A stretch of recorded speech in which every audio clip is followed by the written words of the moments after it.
ನುಡಿಸೋ ತಾಯಾಗಿ ಭಾಷೆ ಅಮೃತ ಕುಡಿಸೋ ತಾಯಾಗಿ ಭವಿಷ್ಯ ಬರೆವಂತ ತಂದೆ ನೋವಾಗಿ ಬರೆವಂತ ತಂದೆ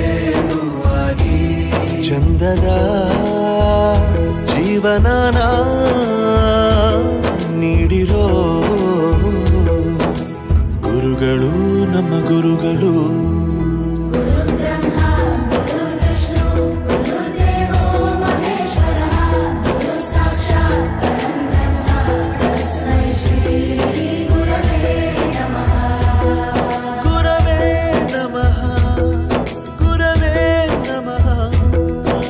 ಬಳಪ ಹಿಡಿದ ಭಗವಂತ